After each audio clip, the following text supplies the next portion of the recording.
Good morning, praise the lord, ઈશ્વરનો આભાર માનતા આવો ફરીને એકવાર આજના દિવસની શરૂઆત પણ પ્રભુના વચન અને મનન દ્વારા કરીએ.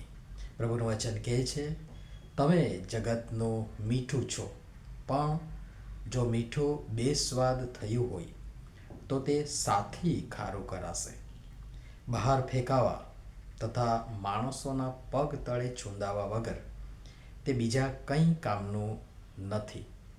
માથીન લખેલી સુવાર્તા તેનો 5મો અધ્યાય 13મી કલમ. આજનો વિચાર.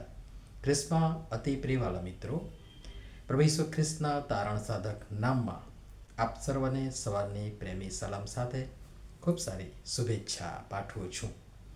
છેલ્લા કેટલાક દિવસથી આપણે પહાડ પરના પ્રભુ ઈસુ ખ્રિસ્તના પ્રચલિત વચનમાંથી કેટલાક વચનો અને કેટલીક ધન્યતાઓ વિશે મનન કર્યું. એ તમામ અને ત્યાર પછી પણ જે મોટા ભાગની બાબતો છે એ તો તમામ દેવના રાજ્યની નાગરિકતાના લક્ષણો છે. એટલે કે દેવના રાજ્યમાં પ્રવેશવાની યોગ્યતા, લાયકાતો, હેસિયત, ઉપલબ્ધિઓ, કાબેલિયત જે આપણે પ્રભુના બાળકો તરીકે, વિશ્વાસીઓ તરીકે સમય અને જીવન રહેતા કેળવવાની છે અથવા તો હાસિલ કરવાની છે. આગળ વધીએ. વિશ્વાસીઓને પવિત્ર શાસ્ત્ર બાઇબલમાં જુદી જુદી જગ્યાએ પ્રભુ ઈસુ ખ્રિસ્તે તેમના વચનો મારફતે જુદી જુદી ઉપમા આપવામાં આવી છે. જેમાંની એક ઉપમા એટલે કે મીઠું. તમે જગતનું મીઠું છો. જગતનું મીઠું. ખાલી મીઠું પણ કહી શક્યા હોત કે તમે મીઠું છો, પણ જગતનું મીઠું એટલે એ વિશેષ ઉપલબ્ધિ બતાવે છે અથવા તો જવાબદારી પણ બતાવે છે. જેમ રસોઈ કોઈ પણ પ્રકારની હોય, પણ તેમાં મીઠું સ્વાદનુસાર,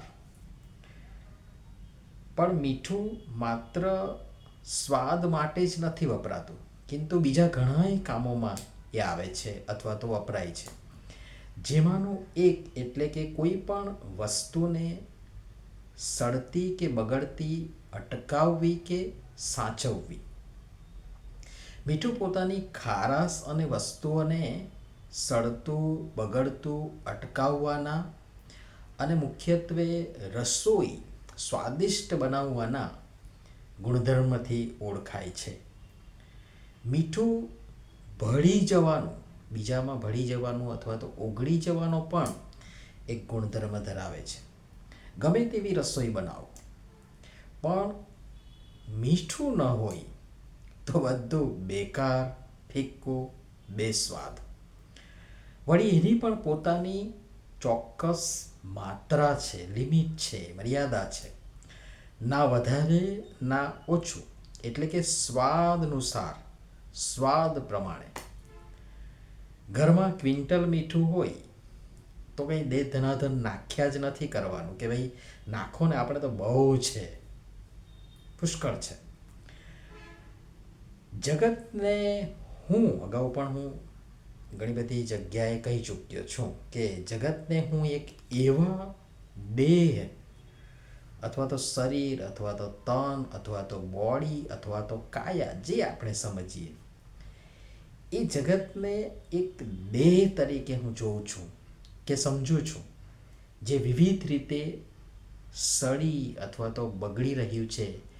જેમ કીટાણુઓ કોઈ બોડીને કે વસ્તુને બગાડે, નાશ કરે, એમ શૈતાન ને તેના અપદૂતો વિવિધ તાકાતોનો અને બાબતોનો ઉપયોગ કરી, વસ્તુ, વ્યક્તિ, બાબત પણ આવી જાય, તેઓનો ઉપયોગ અથવા તો દુરુપયોગ કરી આ જગતરૂપી શરીરનો નાશ કરી રહ્યા છે અથવા તો સડાવી રહ્યા છે, ગલાવી રહ્યા છે કે બગાડી રહ્યા છે.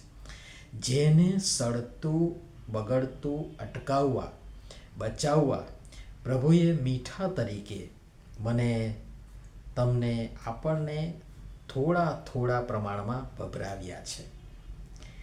પ્રભુને ટોળામાં નહીં, થોડામાં રસ છે, પણ એ ગુણવત્તા સભર હોય એમાં રસ છે. ક્વોન્ટિટી ઘણી બધી હોય પણ ગુણવત્તા ન હોય તો એ કશા કામનું નથી. ક્વોલિટી ન હોય તો એ કશા કામનું નથી. તમે જોશો તો વિશ્વાસીઓ છૂટા છવાયા વેર વિખેર જૂજ સંખ્યામાં જુદી જુદી જગ્યા અને અવસ્થામાં રહેતા કે જીવતા હશે.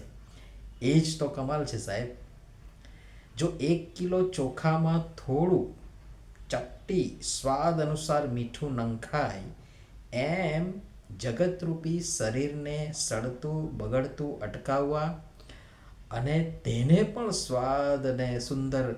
સ્વાદિષ્ટ અને સુંદર બનાવવા તમને મને આપણને ભલે થોડા જૂજ પણ મૂક્યા છે અથવા તો મોકલ્યા છે, અને તેથી આપણે આપણો મીઠા તરીકેનો ગુણધર્મ બજાવીએ અને આ જગતને સડતું બગડતું નાશમાં જતું અટકાવવાના મહત્વના કામમાં આપણો ગુણધર્મ બજાવીએ. જો તમે હું આપણે પણ પોતાનો આ ગુણધર્મ ચૂક્યા કે જેમ મીઠું સ્વાદ ગુમાવે ને બહાર ફેંકાય, વચનમાં લખ્યું છે પ્રમાણે, ને માણસોના પગ તળે છૂંદાય ને કશા કામનું રહેતું નથી, તેમ મારી તમારી આપણી પણ એવી હાલત થશે. સમય વર્તી સાવધ થઈએ, આપણો ગુણધર્મ બજાવીએ. પ્રભુ સમજવા સહાય કરો. નમીએ પ્રાર્થના કરીએ. પ્રેમાળ પિતા, અમને જગતના મીઠા સમાન બની રહેવા અને પોતાનો ગુણધર્મ બજાવવા કૃપા કરી અમારી સૌની તમે સહાય તથા મદદ કરો. પ્રભુ ઈસુના નામમાં આમેન. ધન્યવાદ.